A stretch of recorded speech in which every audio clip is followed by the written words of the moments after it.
Is it time to reimagine your future? The right business skills may make a difference in your career. At Capella University, we offer a relevant education that's designed to focus on what you need to know in the business world. We'll teach professional skills to help you pursue your goals, like business management, strategic planning, and effective communication. And you can apply these skills right away. A different future is closer than you think with Capella University. Learn more at capella.edu. Welcome to Mind Love Premium, episode 100. Today's episode is all about the first steps to managing your mental health. Well, if your voice is telling you that you're a terrible person, well, let's talk about that. What is the worst thing you ever did? Well, I stole a comic book when I was 9. So this works for thoughts and it works for voices and other experiences. Questioning, challenging, assessing, is the reality of this experience, whether it's a thought or a voice, something I should believe? Or should I just question it? And knowing from your prior vulnerability that when you're depressed, all of our thoughts get more negative, you still don't have to believe them. If this is your first time giving your mind a little love, don't forget to hit the subscribe button. Mind love is a habit, and the more you give your mind that love and intention, the better you'll feel about yourself and your life. Plus, it's really a win-win because more subscribers means Mind Love attracts even more amazing guests to bring you their wisdom. So don't forget to subscribe. We can go pretty deep with Mind Love. I love targeting specifics and peeling away layers. But what if you're just starting out? What if you're just starting to accept that you might need a little extra help? Or maybe you've just received a mental health diagnosis and don't know where to go from here. Or maybe you see a loved one struggling and you want to guide them towards some proactive first steps. In my personal journey, I had a hard time with professional help. Therapy as a teen didn't seem to do much. In my 20s, I always thought I was smarter than my therapist because, I was 20. And in my 30s, sometimes I honestly feel like I've just gone deeper into mental health issues than most therapists, which I could still argue. I mean, I have interviewed over 350 people at this point, but my higher self would like my ego to simmer the fuck down. And then there was my journey with medications. I honestly felt like I was just flying by the seat of my pants, popping whatever chemical cocktails I was given, and wondering why I only ever felt worse. Tired, numb, or attached and addicted. Eventually, I got to a point where I felt like the system just failed me. And not just me, maybe the whole thing was flawed. And now, I fully understand that my journey has created a sort of bias. Because all humans have biases, no matter how far they are on their journey to enlightenment.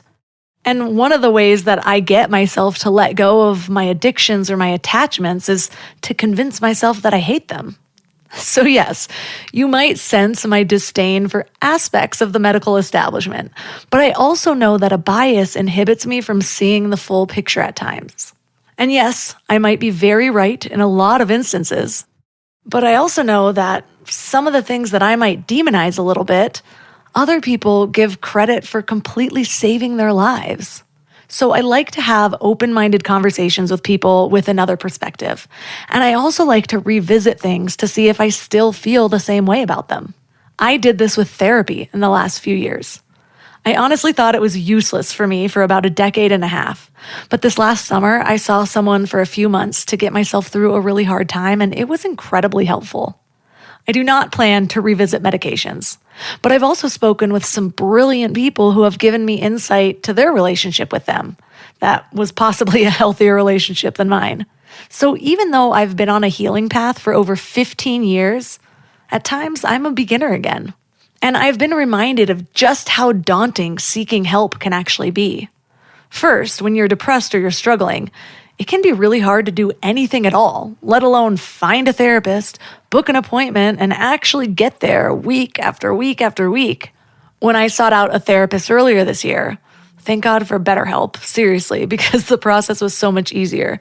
The amount of times that I had lost steam mid-process in the years before that was a lot.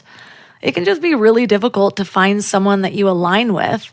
And then you waste so much time having first appointments with a dozen people until you find one you like. It's kind of like a part-time job. And then there's the medications. Maybe your doctor prescribes you something, but how do you know how to measure if it's effective? How do you know how long to try or when to switch? And is doing that even safe? And then why does therapy work so well for some and not for others? Is there something that you should be doing in between sessions to better feel the benefits? Well, we are talking about all of that today. And our guest is Dr. Ken Duckworth. He's the Chief Medical Officer at the National Alliance on Mental Illness, called NAMI, and he's worked with NAMI since 2003. He is board certified in adult psychiatry and child and adolescent psychiatry, and he's an assistant professor of psychiatry at Harvard Medical School. And his passion for his work is personal because he had an up-close account of his father who struggled with bipolar disorder. So 3 key things we will learn are how to make sure you have the right diagnosis, how to make sure your provider or your medications are the right fit, and how to assist in your own recovery outside of therapy. And as a reminder, this is going to be the last episode that's marked with an X for exclusive for premium members. They're still going to have a whole premium setup, don't you worry. But I just realized that the way I was numbering my episodes was kind of flawed with the way that Apple categorizes them, so that it doesn't pop up if it's not given an episode number, and I can't give 2 different streams of episode numbers. It's a whole thing. So just know that all episodes will be numbered chronologically from here on out. Before we go deep today, I want to give you a little gift, and I want to give it to you every single day. It's called the Morning Mind Love. I know how life can be. You're all fired up after an inspiring episode, and then a new day or a new challenge comes at you, and it's just hard to keep up that energy. Well, the Morning Mind Love is kind of like an oracle from your higher self to help you start each day with a positive focus. Plus, when you sign up, you get 2 free gifts, a 30-minute binaural meditation and 30 days of journaling prompts to help you remember who you truly are. And it's all completely free. So join over 9,000 people and go to mindlove.com to sign up, or text the word morning to 33777.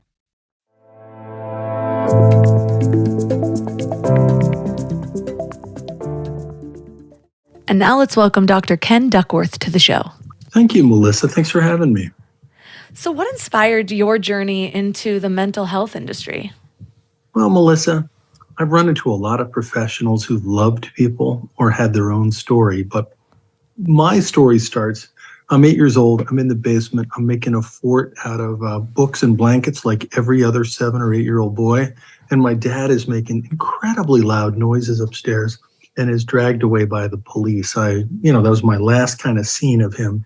We're then in a U-Haul driving to Michigan. We had been living in Philadelphia where our family had been for generations. And we're in this U-Haul and I'm in 2nd grade. And I'm like, I think there's some connection between my dad and this U-Haul. And so, of course, I grow up in Michigan. I've come to love college football, polite driving, public education. I have Midwest feel to me.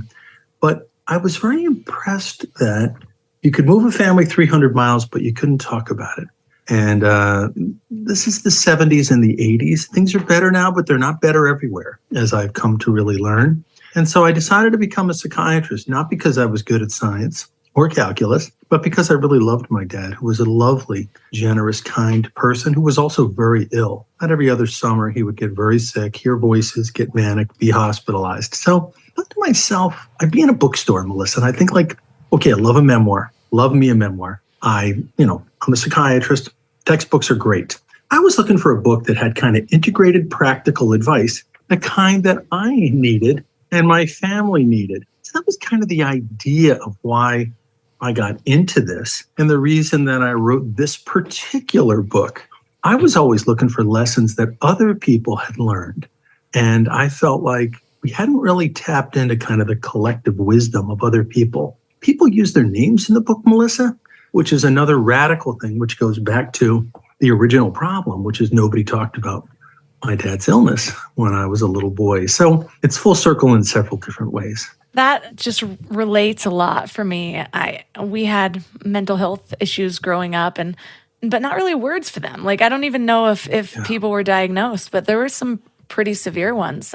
My grandfather ended up committing suicide right after he killed my grandmother when he Oh, I'm wanted so divorce. sorry. Oh, And I never met them because this happened before I was born, but they had 8 children, and all of those children were clearly affected, which one of them was my dad. And I remember kind of growing up with that story looming, but not really knowing how it could or might affect me in the future.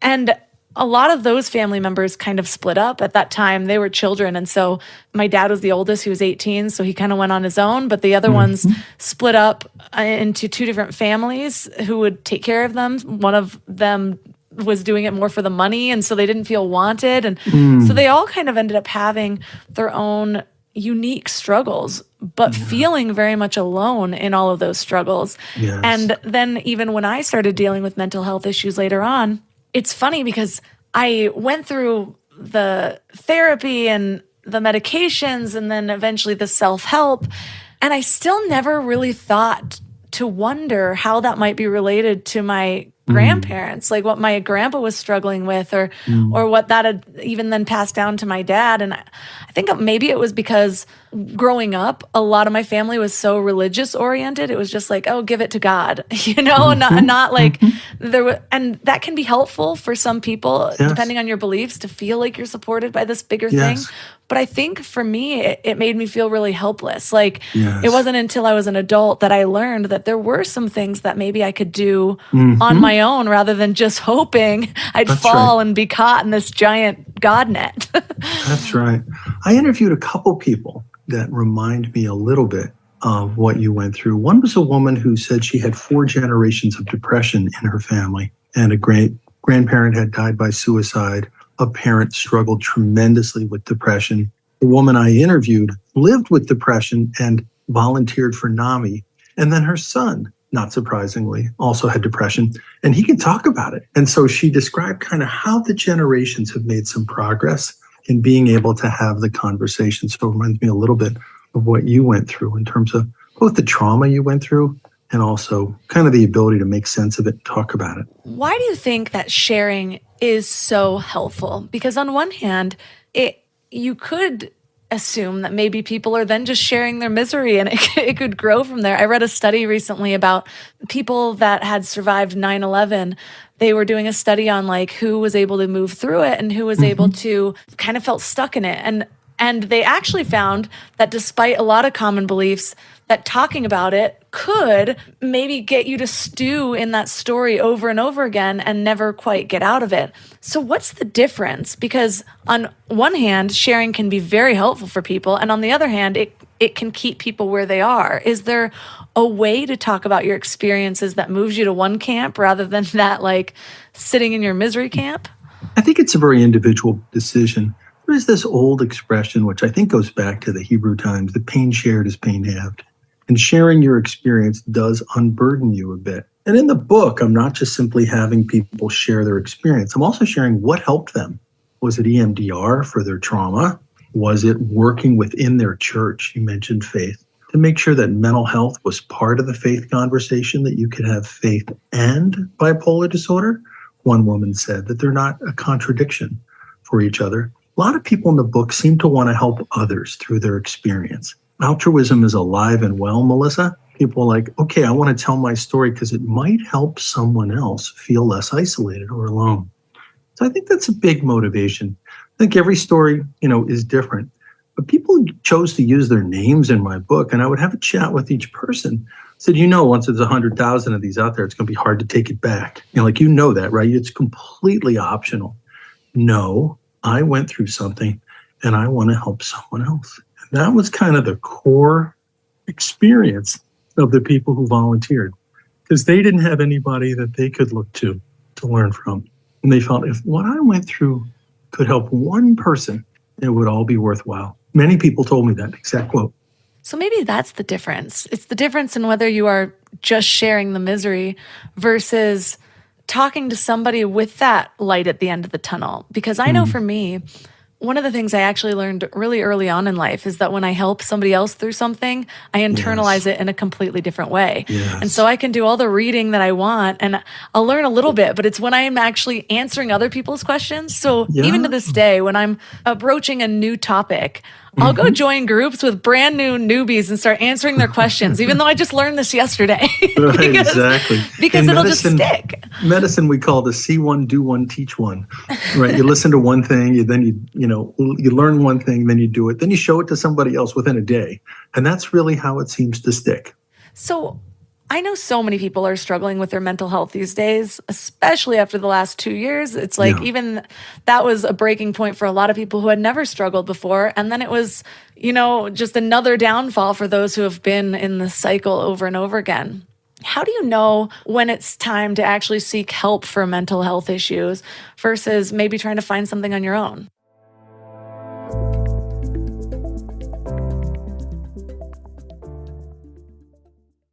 We're all searching for something better in life, right? Better habits, better mindset, better relationships. But when it comes to hiring, searching isn't always the best approach. Instead of searching, why not match? That's where Indeed comes in.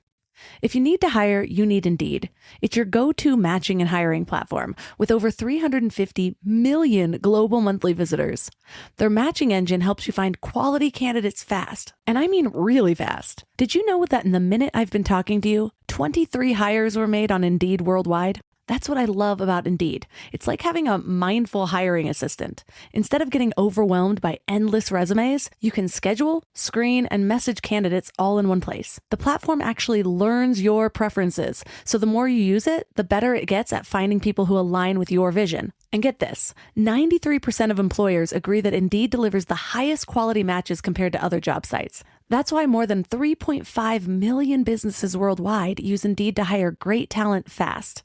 I just love that it keeps all of my hiring processes organized. I can do everything right there instead of having spreadsheets and notes and video call links. And listeners of this show will get a $75 sponsored job credit to get your jobs more visibility at Indeed.com/mindlove. Just go to Indeed.com/mindlove right now and support the show by saying that you heard about Indeed on this podcast. Indeed.com/mindlove. Terms and conditions apply. Need to hire? You need Indeed. You know what's interesting about mindfulness? It's not just about being present in the moment. It's about being thoughtful about the future.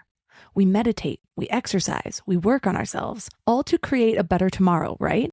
But there's one piece of the future planning puzzle that nobody likes to talk about. I get it. Life insurance feels heavy. But here's the thing. Just like meditation is an act of self-care, getting life insurance is an act of family care. It's about making sure your love continues to support your family, even when you're not there to do it yourself. That's why I want to tell you about Select Quote. They're one of America's leading insurance brokers with nearly 40 years of experience helping over 2 million customers. Their licensed insurance agents work for you to tailor a life insurance policy for your individual needs in as little as 15 minutes. And here's what's cool. They actually reward you for taking care of yourself. If you're in good health, they work with carriers that could get you same-day coverage for up to $5 million, no medical exam required. And it's way more affordable than you might think. You could even get coverage for up to $1 million for as little as $20 per month. We just did this all recently after putting it off for years, and I can't tell you the peace of mind just from getting it done. So get the right life insurance for you for less at selectquote.com/mindlove. Go to selectquote.com/mindlove today to get started. That's selectquote.com/mindlove.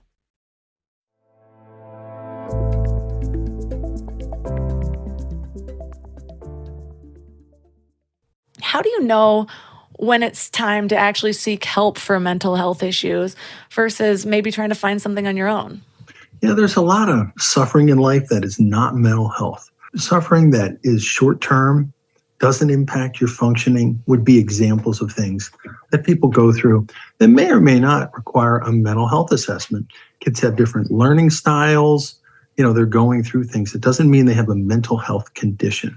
So when I think about it, is there's a series of screening tests that are out there in the world. They're the same ones that you would take in your doctor's office. That's the PHQ-9 for depression, the GAD-7 for anxiety. There's a trauma scale. And these are not diagnostic. So, Melissa, when you go to CVS and you take your blood pressure and it says it's 200 over 120, that's not your blood pressure, but you know something's up and you should follow up with it. So that's kind of how I think about these screening tools. These are all available through Mental Health America. And it's one way to get a ballpark understanding of how things are going. Obviously, when you see your primary care doctor or your child's pediatrician, these are heroes in the American mental health system. People trust their primary care doctors and their pediatricians, and they know mental health. Probably there's some estimates that a third to half of all primary care work relates to mental health directly. So that's another way to do it. But the way I think about it is functioning problems over time, weeks, not days or hours, and severity of symptoms. So if you're only sleeping 2 hours a night for weeks at a time, that's something to really attend to. When I was seeking help for mental health issues in my 20s, I did ask my general practitioner.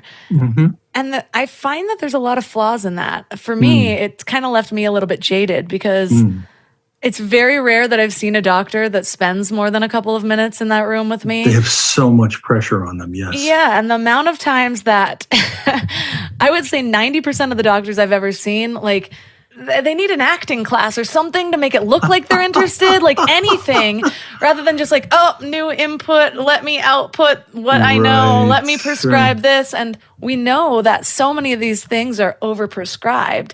Yeah. And some of the things I've read have attributed that to it being the general practitioners that are doing the diagnosing because they don't know well enough. They haven't had a 60-minute conversation several weeks in a row to really find out what's going on. And there's also been a few episodes that have come up where people have talked about the downfalls of the DSM or really the gaps of it. And I know you touch on that in your book as well. I find the whole thing humbling. And I know you had the woman who wrote the book about being misdiagnosed in large measure by her primary care person. What I would say is if you're coming back to a primary care person a second time, you should consider seeing a mental health specialist. This is a person who's gotten more training in making a diagnosis and has the time, as you said, Melissa, to listen to you and make an assessment. Primary care serves an important function. Some people are pretty straightforward. They respond to simple interventions, but the more complex it is, the more important it is to see a mental health professional. And so if you are then prescribed something, how do you assess, like, is this actually working for me versus not? Because almost every medication has also different side effects. I remember one of the first depression medications I was prescribed. It took me weeks to even realize, but I was like, oh my gosh, this is making me sleep all the time. I just thought I was in college, Right, exactly, yeah. I thought it was a few all-nighters in college. Right, so when you get a prescription for a medicine, you should have an understanding of what symptoms you're trying to address. So what are the target symptoms? So if the target symptom is a lack of energy, concentration, feeling teary all the time, those are things that you should keep an eye on. Again, the field is not full of biomarkers. You can't do a blood test and say, you are less depressed, you are less anxious, you are less manic. So it does require some kind of self-observation and observation with people who love you, if you're open to that, and with practitioners. So I think it's freely admitted all medicines have side effects. And I think that it's very important to recognize that when you're taking a medicine, you're taking it for specific reasons. You're trying to help with specific target symptoms. So one of the things I encourage people to do is let's look at the target symptoms. Is it voices? Is it the feeling of feeling manic, feeling high, feeling like my judgment is poor and I'm doing impulsive things that I wouldn't usually do? Is that the symptom we're going for? What's the symptom pattern I'm looking to attend to? Medicines are just tools. Psychiatrists are not paid more if they give you medicines or they're not, right? They're just tools. Just as psychotherapy is a tool, right? Neurostimulation is a tool. These tools should be working for you. You shouldn't take a medicine if you don't understand why you're taking it. And you shouldn't take a medicine if you're having a lot of side effects without talking to somebody and making sense of them. And so say you decide this medication might not be right for me. It's not really treating these specific things that I wanted, or maybe the side effects are stronger or like more impactful than what you were hoping for. Yeah. And you want to try something else. how long do you recommend being on each one to really get a feel for them? And then does there need to be a gap between medications to like let it out of your system and start a new one? Yeah. Well, my strategy is I really try to create a relationship where a person tells me that they've stopped taking their medicine. It's common for people to stop their medicine and not tell their practitioners. That they think that I think that they're supposed to be doing what I tell them. I'm trying to listen to them and work with them. And the whole idea is I'm only trying to help you solve whatever concern you're attending to. So the first thing is to create enough of a relationship with your practitioner that if you're not taking your medicine, you tell the practitioner. And the practitioner then doesn't say, you are bad, you're not taking your medicine. The practitioner says, okay, that's really good to know. When did you stop it? What were the side effects you were having? I wonder if there's a different approach that we could take together. Do you want to do more psychotherapy, either with me or someone else? Is there an alternative approach that you might feel better about, right? So this is the problem solving. So people are not biological boxes, right? We're trying to problem solve. Let's just take depression as an example.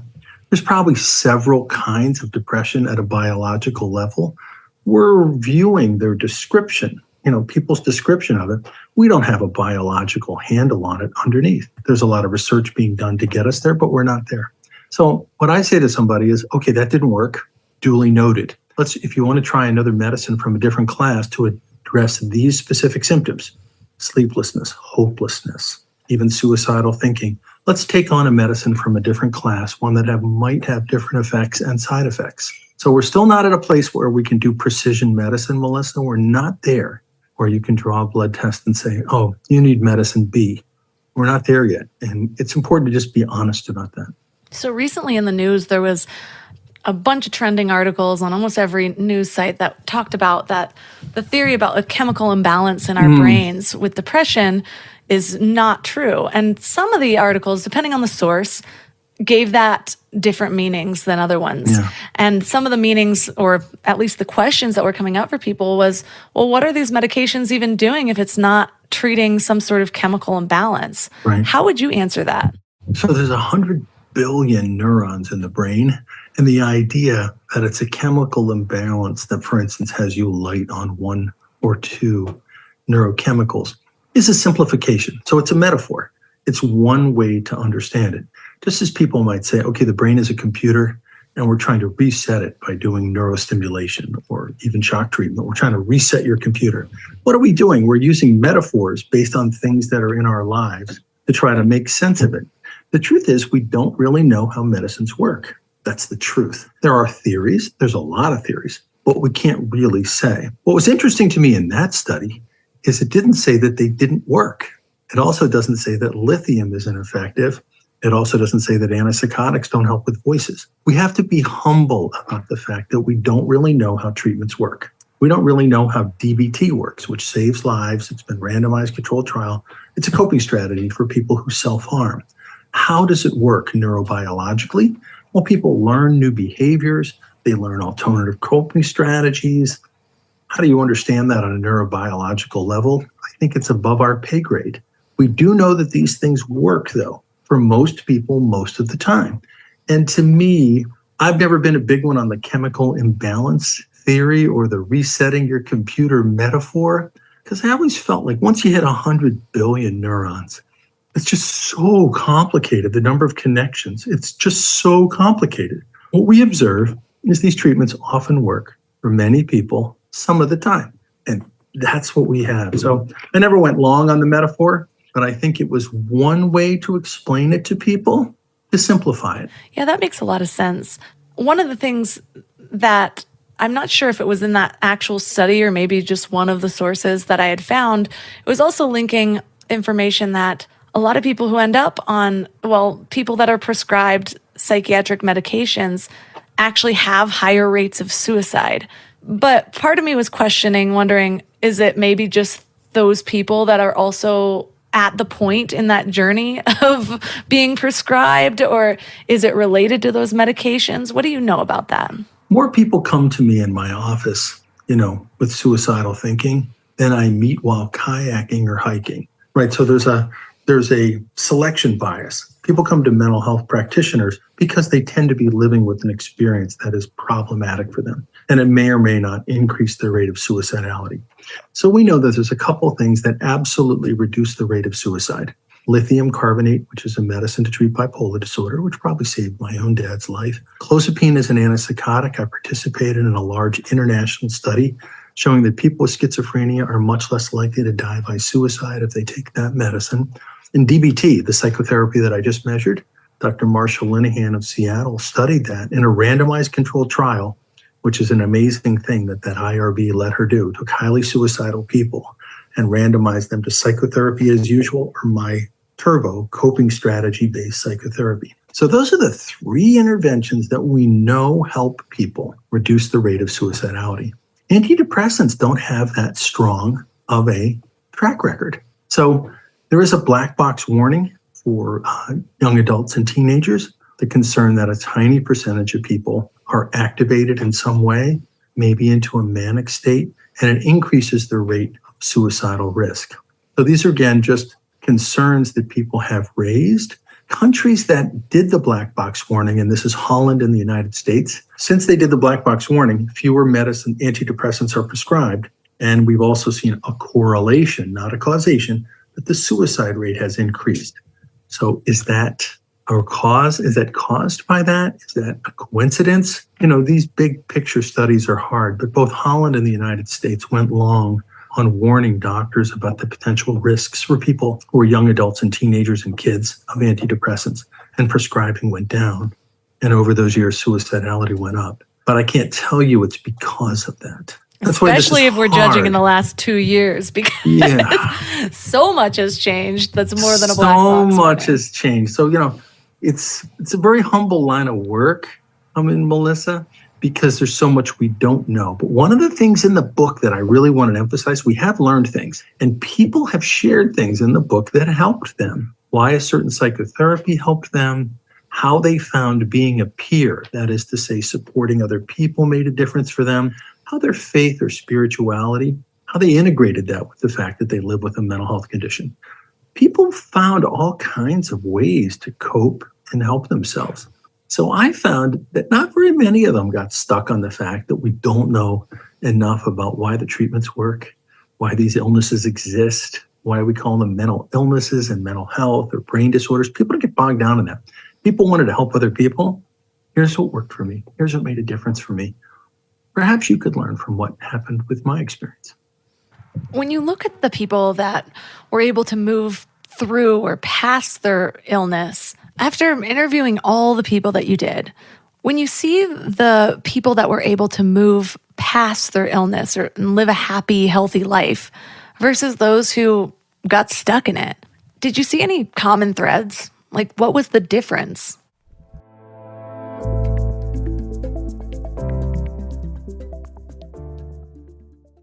At $179 million in total cash prizes. Mom, what are you doing? Mix in 3 parts bills, bonus boxes, and multipliers. Is this some kind of recipe? Gradually stir in a ton of excitement. Oh, you're trying to make Ohio Lottery holiday scratch-offs, aren't you? Stop overcomplicating things. Just go buy all your favorites like Holiday Cash, Holiday Lucky Times 10, and Merry Money. Oh, that is easier. Uh-huh. Now help sift non-winning tickets into My Lotto Rewards for a second chance to win. Play Holiday Scratch-Offs. Lottery players are subject to Ohio laws and condition regulations. Play responsibly.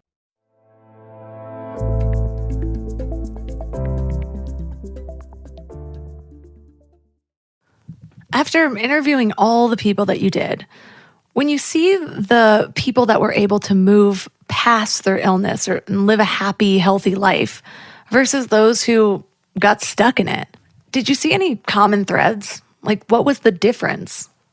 Melissa, I'm a rookie book writer, never wrote a book, but you write a book proposal and you say, these are the things I'm going to discover. These are the things I'm going to discuss. This is the idea of the book. I'm going to talk to real people. And a chapter I didn't have before interviewing people is now in the book called The Power of Peers and Community. So many people talked about learning from other people. It was very profound. And this could happen in a clubhouse, in a pottery class, in a support group, whether it's NAMI or DBSA or some other support group, that people found that the peer experience was much more powerful than I had been taught as a doctor. So what I was taught as a doctor is the things we do are the things that are really helpful. And what I learned is those things are still true. And people also learn a lot from each other. Several people told me that when they went to the hospital, the thing that benefited them the most were the people they chatted with in the day room. That never occurred to me as a doctor because I was never taught that was really a therapeutic element. I thought it was what we were doing or how we were engaging their family. And those things aren't either or. But I think the power of peer relationships was one of the biggest takeaways for me in the book. And many people discussed it. And this is also true of families, Melissa. Families want to learn from each other. Families don't want to feel alone either. And the power of learning or listening, talking to another family who's been through a similar journey is so powerful. Yeah, I was thinking about my family, and they don't like to learn from each other. No, it might just be me. I can be overwhelming. I'm always learning and then sharing, and I just see their glossed over face. But it reminds me of when my dad was going through cancer, and I've had some friends going through cancer. Some of their greatest support systems are the people that they meet in those chemotherapy rooms. Yes. And some of those people have become best friends. And it makes you wonder, though, how possibly setting up a doctor's office differently, like is there a waiting room? Can you make it more social? Can you put the chairs in a circle? It's a really good question. I'm sorry your father, went through cancer. One of the things that I was impressed by, so I had cancer when I was a young man, and I was so impressed at how great the attitudes were. Ken, you are a hero. Here's a casserole. Can I sign up to help you? And I thought with mental health, we still don't have that. People really don't drop casseroles off. They really don't say you're a hero. They really don't drop you a card. They really don't. So somehow medical things like cancer, and again, I'm sorry you went through that, and I'm sorry I went through it. I'm sorry millions of people go through it. It seems to have a better status in our society than things like bipolar disorder, depression, schizophrenia, addiction. People seem more comfortable talking about it. And that's always really interested me, that we live in this two-step world. And so that's one of the reasons I wanted to develop this particular book, because these are conditions that are affecting millions of people. So it's not like 6 people who have mental health concerns. It's millions and millions of people. And I thought, if you use your name, you're telling people that you don't have to be ashamed of this. It's ordinary. Right? And that's what people did throughout the book. That's one of the reasons, the feedback I get on this podcast. I'm very open with my own personal experiences. And like we talked about earlier, part of it is because this is my therapy. I learned something and I like to share it in different ways, talk about what I'm currently learning, talk about what I have learned because I learn as I do that, or the messages or the understandings are more instilled when I'm actually doing those things. And it also takes this willingness to be open, because I realized for a really long time, I was open to sharing, but I wasn't as open to receiving. And I think that a lot of people are affected that way. We don't like to admit our vulnerability and not having the answers. And we don't like that feeling of the person next to us who was our peer just a second ago now being our teacher in some way. How do you recommend people that are struggling become more open to that? Because I have found, when I was going through depression, that was the most shut down period of my life. Yes. So it can be extra difficult to kind of open up to that community support. Well, first of all, the best doctors are the ones who will say, I don't know. So that's just one little factoid, right? They don't really teach you that in medical school. They fill you full of information, but they don't actually say, it's okay not to know. Because the truth is a lot we don't know. So when a person's depressed, right, they're struggling with energy and activation. So it's not really fair to say to them, well, why don't you just go out and exercise and join a support group, right? The idea is at some point along your journey, depression recurs for about half of people. We don't know why. Like you have an episode of depression, half of people will have another one. We don't know why. So the idea would be after the first episode, you can problem solve. Well, maybe I would do well with this group of people, or maybe I'd like to contribute in this way. Or maybe I want to make sure that I'm connected to people who know what this is like. And the National Alliance on Mental Illness is the largest group across the country. There's 700 affiliates. There's programs for peers and families and youth all across America. But there's other groups too. There's the Depression and Bipolar Support Alliance. There's addiction groups, some that are based in higher power belief and some that are not. And I think the idea is when you have the energy or when you have someone in your life who's willing to help you, you can find support.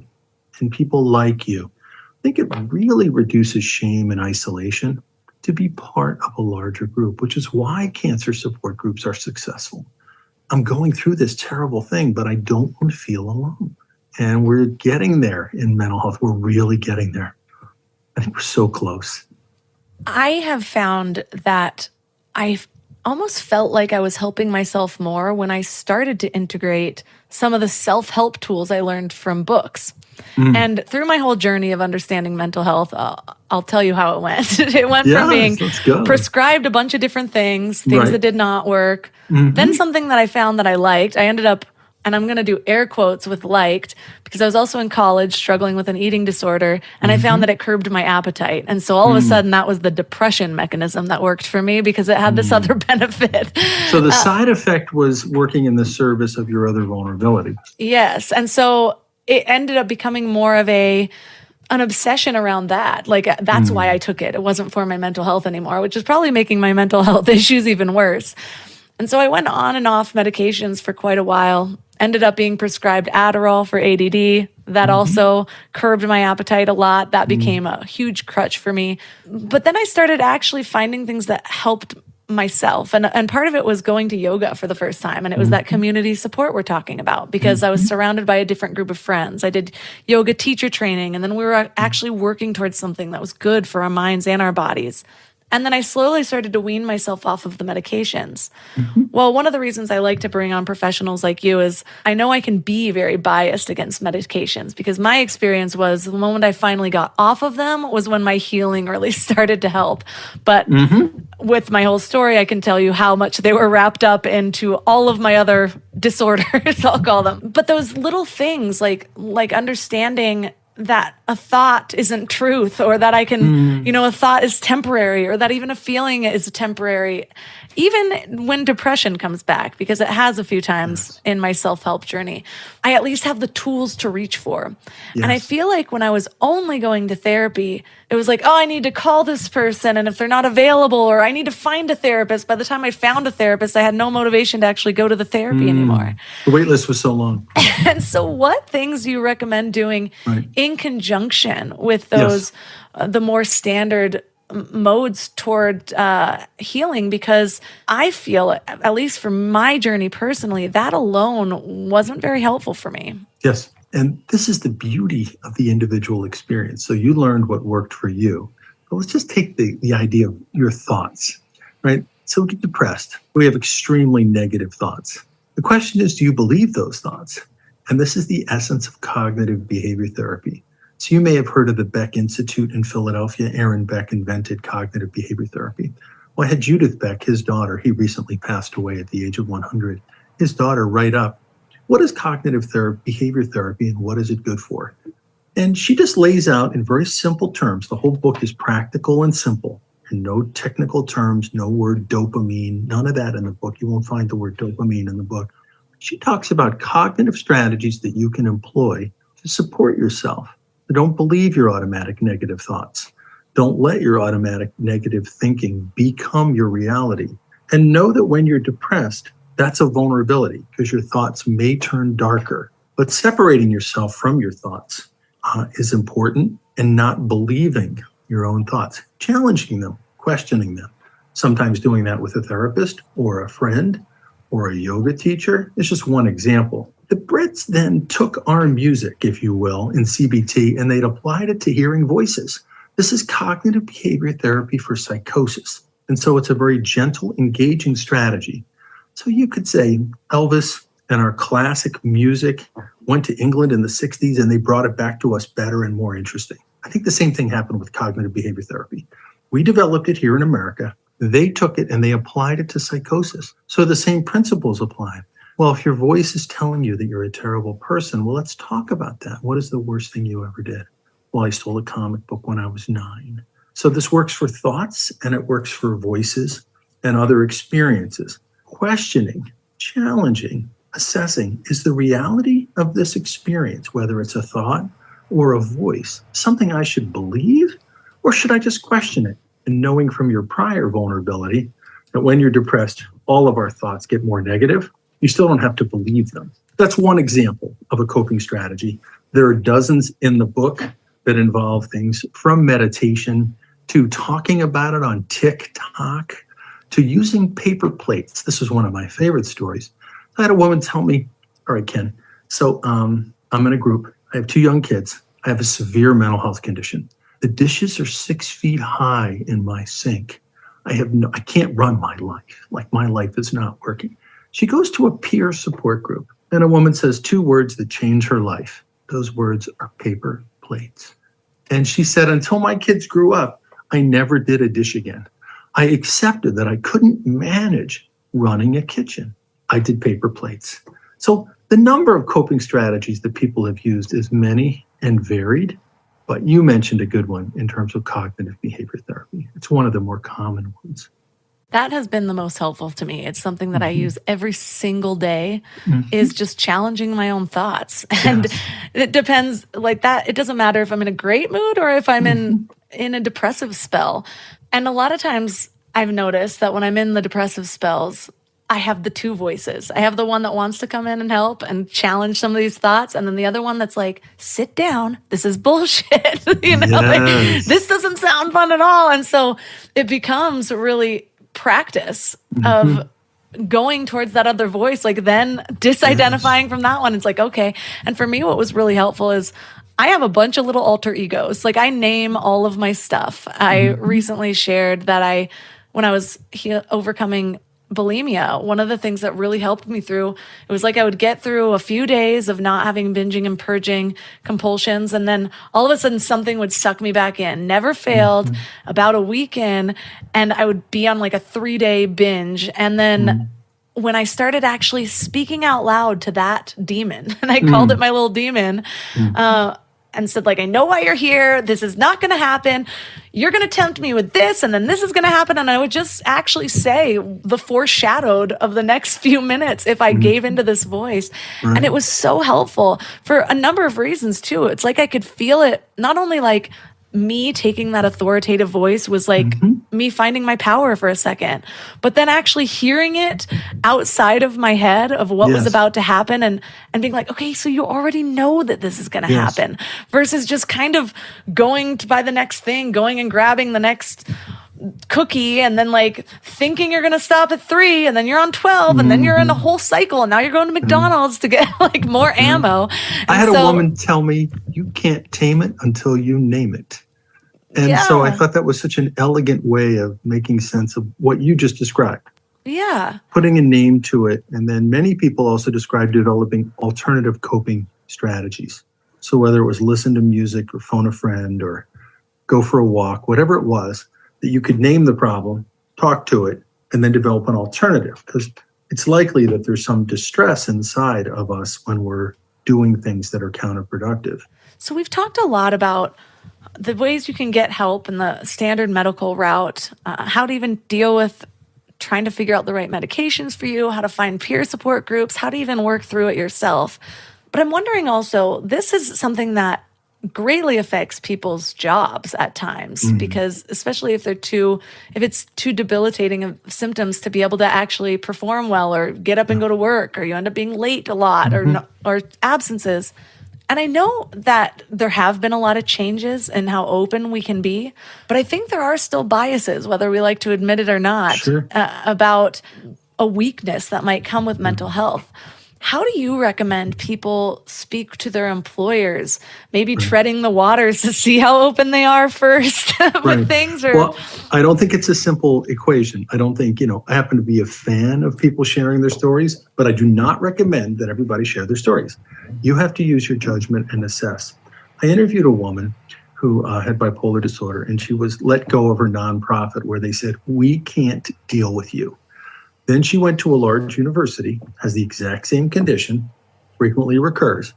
The boss, and she disclosed that as part of the interview process. I'm a terrific worker, but I have this thing. She was like kind of cringing to see that they would hire her. They hired her. When she had an episode 3 years later, all they said was, we just want you better. Take good care of yourself and come back. So she had decided to share this in order to learn. She didn't know what an accommodation was. So I had one of America's best lawyers write the questions, what are my rights in the workplace and in housing? And you can ask for things like accommodations. You still have to be able to do the job. But for example, if night work is problematic for your sleep schedule, for your mood disorder, you can ask to work on the day shift. That's an accommodation that you can ask. Now, if they don't have spots on the day shift, that may not be effective. But the Americans with Disabilities Act gives you the right to ask for workplace accommodations. And that's something many people don't know about. It's one of the examples of things that I like in the book. So she basically found a way to keep a job having a serious mental health condition. And she's found a place where she is celebrated for who she is, and they support her when she needs help. I feel like that would have so many benefits aside from just the accommodations, because then you feel like you're in a supportive environment. You don't feel like you're so disordered or abnormal that you don't fit in and you've got to hide this thing. So I'm always an advocate for saying to follow that, to find where you belong and to listen to that inner voice and actually take its directives when you feel like, okay, this isn't a fit anymore. What can I do? And yeah, it's scary. And yeah, there are steps in between that. But for me, it's always been so worth it. So thank you for all of the tools that you included in this book and to this podcast interview. So for listeners that are interested in learning more about you and your work and your new book, where's the best place for them to connect? Well, a fun site is youarenotalonebook.org, which has a picture of 10 people in the book and their stories of why they wanted to be in the book. Person diagnosed with bipolar disorder, why did they want to be in the book and talk about it with other people? Person who lived with OCD for years before he was diagnosed, why did he decide to share? These are all great pictures. These people are all really good looking and the pictures are all adorable, but the stories behind them, again, we're back to kind of the idea of Humans of New York, right? The blog and book, which has become very famous. The real people with these mental health conditions. So youarenotalonebook.org is a really fun website. But if you go to the NAMI website, you'll see the book. The book is available everywhere books are sold. All the proceeds of this book go to NAMI. This is a love gift on my part. This is for my dad and all the people like him. We just needed some practical tools. We just wanted to learn from some other people who'd been where we'd been. I'm grateful for your support, Melissa. Thank you for reaching out to me. And thanks for all you do in your podcast and in your life.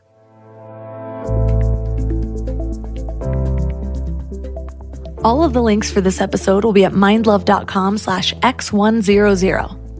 So I'm not really going to give you a typical challenge for this week because depending on where you are in your mental health journey, you can have one of 100 different challenges. But what I'll encourage you to do is to take the next step. I know it can be so hard to take a step if you're struggling. Take a step anywhere, even just physically to the bathroom if you're anything like me. And I know how easy it is to kind of teeter out mid-process. I mentioned earlier how I had just lost steam mid-process dozens of times. I would go searching for a therapist and then I'd call a couple and then I'd leave messages and I wouldn't give callbacks. And sometimes I'd just stop everything right there. Or I'd end up booking an appointment, second guessing myself, realizing there's traffic, trying to park. Yeah, it's a whole thing. But with almost any goal in our life, it's those first steps that are the hardest. And afterwards you build momentum. Now imagine if you found someone you really like to talk to, or if you feel your intuitive pull to try a medication for a while, imagine if it actually really helped you. If you are struggling, imagine for a moment that there is a possibility of you not feeling the way that you do right now. If your life was enjoyable and you were excited to wake up and get out of bed again, what would that be worth to you? And just know that there will always be a little voice that's going to negate everything that you say. Like, nope, it's not possible for me. No, I am never going to find someone. Nope, therapy's not for me. Nope, this is just my life. That is what your brain does. That's what all of our brains do when we try to go accomplish anything. It tries to talk us out of it. It's the negativity bias that is there to keep us safe. So just gently acknowledge the voice. Name it even. Like, hey, Clementine. Clementine is the bitch in the back of my brain. That's what I like to call her. Hey, Clementine, I know what you're trying to do. You've got good intentions, but your way is just not working for me anymore. I'm going to try a new way. and then move on with your life. And if you need a little extra push, reach out to me on Instagram at MindLoveMelissa. If you love this episode, please consider leaving a 5-star review on Apple Podcasts or on Spotify.